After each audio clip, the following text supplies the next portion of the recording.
Pero yo creía, se me había enseñado y también lo enseñaba. Esta iglesia católica era una iglesia apóstata, porque esta iglesia católica, decía yo, se refería más que nada a la tradición de los hombres y no a la tradición de Dios. Para comenzar, la tradición está prohibida en la Biblia. Decía Mateo capítulo 15, denunciaba las tradiciones de los hombres. Sin embargo, descubrí que lo que se habla en Mateo capítulo 15 es una tradición malsana que desvirtuaba el cuarto mandamiento. No obstante, el apóstol en segunda de Tesalonicenses capítulo 2 versículo 15 y primera de Tesalonicenses capítulo 2 versículo 13 alaba la tradición y dice: doy gracias a Dios y les alabo porque ustedes han permanecido fiel en la tradición que han recibido de nosotros, por carta u oralmente. La santa tradición.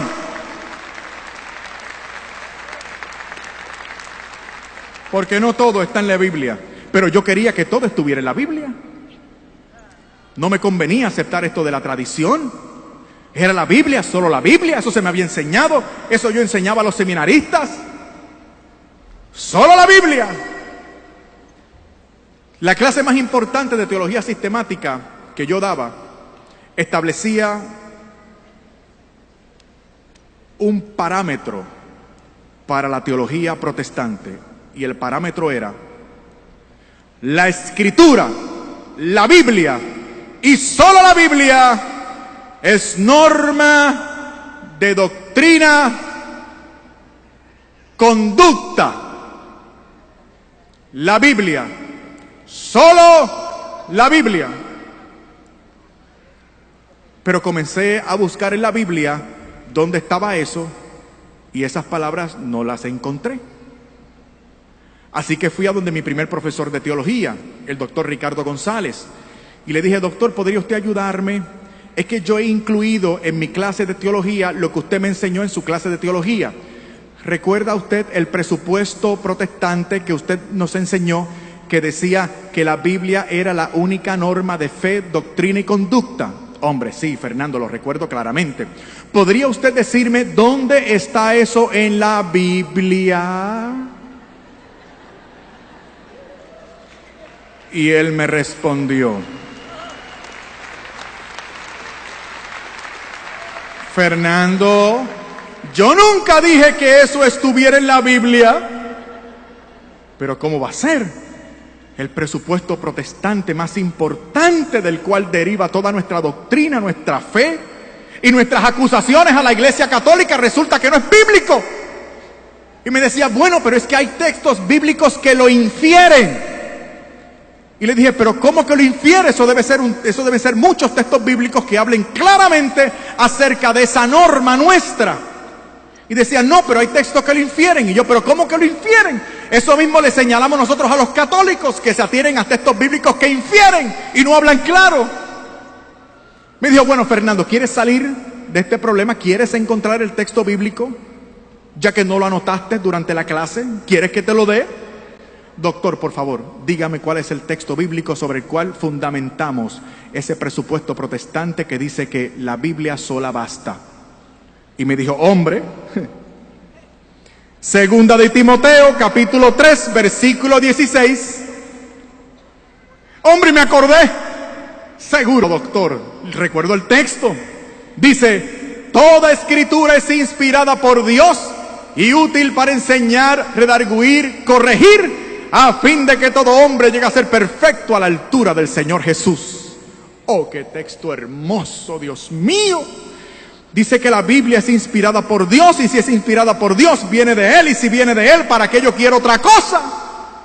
Es verdad que no explicita claramente lo que yo quiero, pero no importa. Lo que yo quiero es un pretexto para no hacerme católico, y esto es maravilloso. Escritura inspirada por Dios, viene de Él, para mí es suficiente, nada más. Me olvido de todo lo demás, que si la unidad de la iglesia, que si tiene que ser visible, católica, apostólica, eucarística, etc. Me olvido de todo. Al fin de cuentas parecía que el demonio me tendía una trampa. No estábamos equivocados del todo. La Biblia es inspirada por Dios, es suficiente por tanto. Llamo a mi esposa, le digo, vamos a celebrar. Ella me dice que vamos a celebrar. Yo le digo, no te preocupes, yo sé lo que vamos a celebrar. Tú simplemente aprovecha la oportunidad que nos vamos. Te voy a llevar al mejor sitio posible. Vamos a tener una cena romántica en el mejor restaurante que podamos pagar. Vamos a escuchar buena música y la vamos a pasar muy bien. Fuimos a celebrar. Después llegué a mi casa, tarde por la noche. Cuando estoy dormitando, escucho una voz.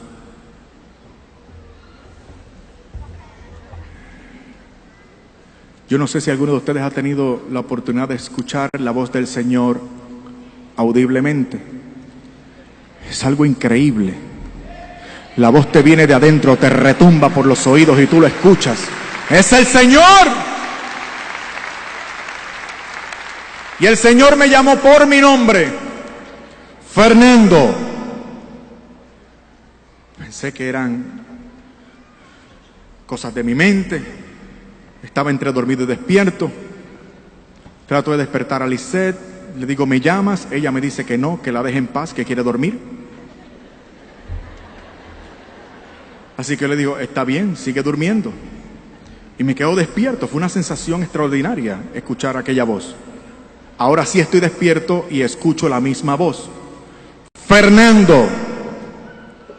Tuve mucho temor. Supe que era el Señor. Me tiro de rodillas al lado de mi cama y digo, Señor, aquí estoy.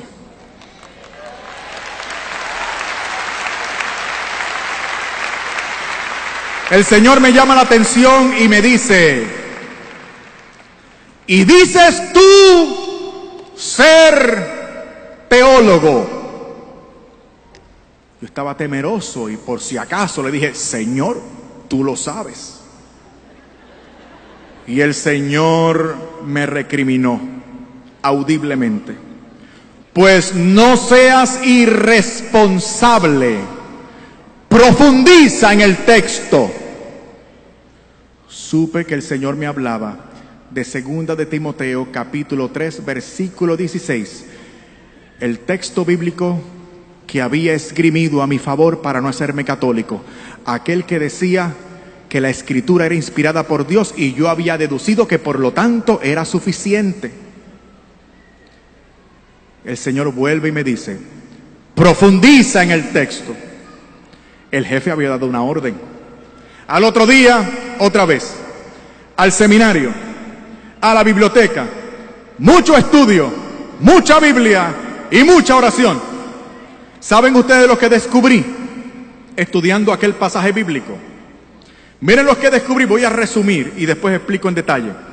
Descubrí a partir de ese día que no es posible encontrar en la Biblia una oración o una palabra, una coma, un punto que justamente interpretados contradigan la excelencia y la doctrina de esta Santa Iglesia Católica. Descubrí que esta es la iglesia de la Biblia y que no hay en la Biblia nada que contradiga la excelencia y la doctrina de esta Santa Iglesia Católica. Nada.